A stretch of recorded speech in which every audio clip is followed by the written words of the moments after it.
حضرت عمر رضی اللہ تعالیٰ عنہ کے حکم پر لشکروں کے قیام کے لیے بنایا گیا یہ شہر وقت کے ساتھ ساتھ علم و ادب اور روحانیت کا گہوارہ بن گیا۔ اسی سرزمین نے حضرت امام حسن بصری اور حضرت رابعہ بصری رحمۃ اللہ جیسے روشن نام پیدا کیے۔ اسلامی تاریخ کے صفحات پر کچھ شہر ایسے ہیں جنہوں نے نہ صرف اپنے وقت میں بلکہ آنے والی صدیوں میں بھی دنیا پر گہرے اثرات ڈالے۔ انہی شہروں میں ایک نام ہے بصرہ کا۔ بصرہ کو خلافت راشدہ کے دور میں ایک چھاونی کے طور پر قائم کیا گیا تھا، لیکن یہ محض ایک فوجی مرکز نہیں رہا۔ بہت جلد یہ شہر علم و روحانیت اور تجارت کا ایسا سنگم بن گیا جہاں سے اسلامی علوم نے دنیا بھر میں اپنی روشنی پھیلائی۔ اس شہر کی سرزمین نے ایسے علماء کو جنم دیا جنہوں نے عربی زبان کی بنیادوں کو مضبوط کیا اور قرآن و حدیث کے فہم کو عام کیا اور صوفیانہ فکر کو نئی بلندیوں تک پہنچایا۔ دوستو آئیے بصرہ کے اسی تاریخی سفر کو جاننے کی کوشش کرتے ہیں جس نے صدیوں تک عالم اسلام پر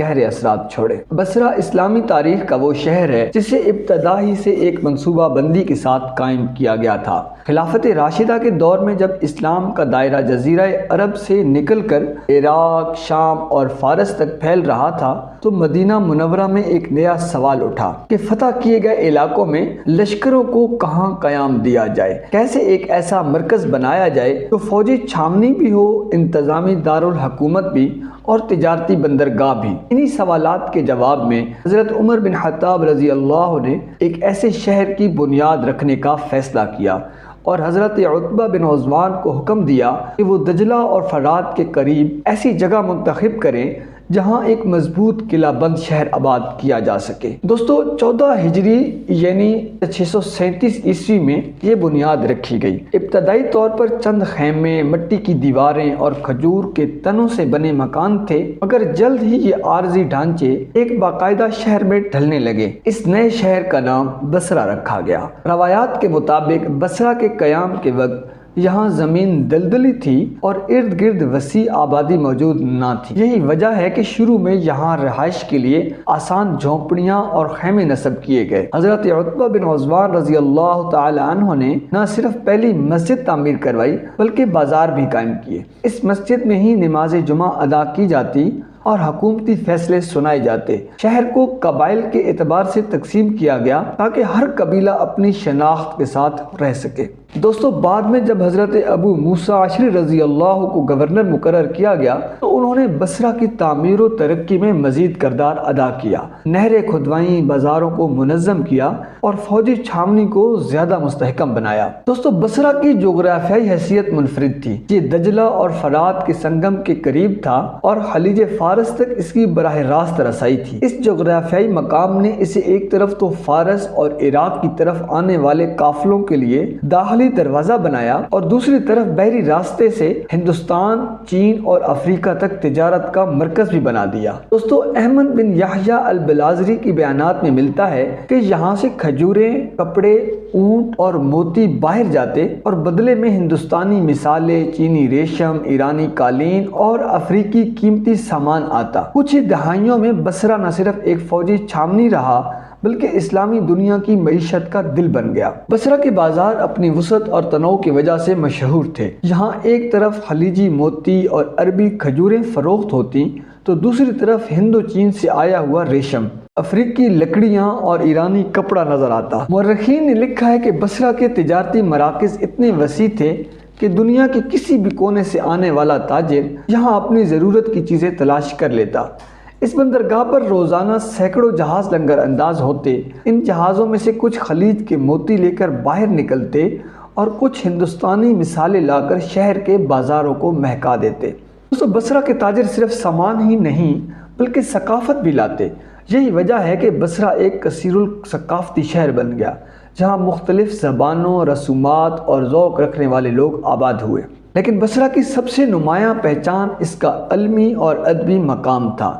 قرآن کریم کی درست قرأت اور عربی زبان کی حفاظت کے لیے سب سے پہلے بصرہ ہی میں قواعد و نحو مرتب کیے گئے۔ ابو الاسود دولئی کو عربی نحو کا بانی کہا جاتا ہے کہ جب انہوں نے دیکھا کہ غیر عرب مسلمان قرآن کی تلاوت میں غلطیاں کرتے ہیں تو انہوں نے حضرت علی رضی اللہ تعالی عنہ سے مشورے کے بعد اعراب اور نحو کے اصول قائم کیے تاکہ قرآن کا صحیح تلفظ اور معنی محفوظ رہیں۔ اس طرح بصرہ میں بڑے بڑے مفکرین، محدثین اور فقہا بھی پیدا ہوئے۔ حضرت امام حسن بصری رحمۃ اللہ علیہ ان میں سے سب سے نمایاں ہیں۔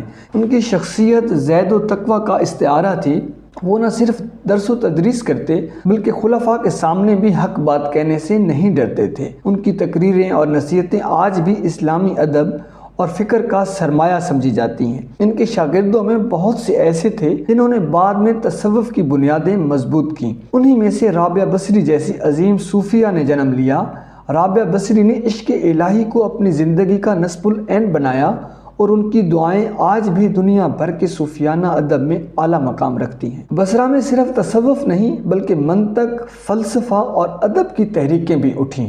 اخوان الصفا کا مکتب بھی بصرہ سے وابستہ کیا جاتا ہے، جنہوں نے فلسفہ، سائنس اور اخلاقیات پر رسائل اخوان الصفا مرتب کیے۔ اس علمی سرگرمی نے بصرہ کو صرف ایک شہر نہیں بلکہ پورے عالم اسلام کے لیے علم و فکر کا منبع بنا دیا۔ سیاسی اعتبار سے بصرہ نے کئی اہم مواقع دیکھے۔ حضرت علی رضی اللہ تعالی عنہ کے دور میں جنگ جمل یہاں لڑی گئی، جس نے امت مسلمہ کو شدید اختلافات میں مبتلا کر دیا۔ بعد میں عباسی دور میں بصرہ کئی سیاسی تحریکوں اور شورشوں کا مرکز رہا۔ دوستو، اسلام کی تیسری صدی ہجری میں زن کی بغاوت سب سے بڑی آزمائش تھی۔ یہ بغاوت غلام مزدوروں اور مقامی آبادی کی بغاوت تھی، جس نے شہر کو کئی برسوں تک لرزائے رکھا۔ عباسی خلافت نے بڑی مشکل سے اس بغاوت کو دبایا۔ اس بغاوت نے بصرہ کی معیشت کو شدید نقصان پہنچایا، لیکن کچھ عرصے بعد شہر نے خود کو دوبارہ سنبھالا اور تجارتی سرگرمیاں بحال ہوئیں۔ بصرہ کی کھجوریں قدیم زمانے سے مشہور تھیں اور آج بھی ان کا شمار دنیا کے اعلیٰ کھجوروں میں ہوتا ہے۔ بصرہ کے بازاروں میں کھجوروں کے درجنوں اقسام فروخت ہوتی جو دور دراز ملکوں تک برآمد کی جاتی۔ دوستو، وقت کے ساتھ ساتھ بغداد نے عباسی دور میں زیادہ اہمیت حاصل کر لی، لیکن بصرہ کی تجارتی حیثیت کبھی کم نہ ہوئی۔ عثمانی دور میں بھی یہ شہر خلیج کی سب سے اہم بندرگاہ رہا۔ یورپی اقوام جب خلیجی تجارت میں آئیں تو بصرہ ان کے لیے بھی مرکزی مقام بن گیا۔ انگریزوں نے پہلی جنگ عظیم کے دوران بصرہ کو اپنی فوجی حکمت عملی کا مرکز بنایا اور یہاں سے پورے عراق پر قبضہ جمایا۔ جدید دور میں بصرہ عراق کا دوسرا سب سے بڑا شہر ہے اور تیل کی دولت کا مرکز ہے۔ عراق کے زیادہ تر تیل کے ذخائر بصرہ کے قریب ہیں اور اس کا ریفائنری نظام دنیا کے بڑے نظاموں میں شمار ہوتا ہے۔ یہ تیل عراق کی معیشت کا دل ہے، لیکن بدقسمتی سے جنگوں، پابندیوں اور خانہ جنگی نے بصرہ کو بہت نقصان پہنچایا۔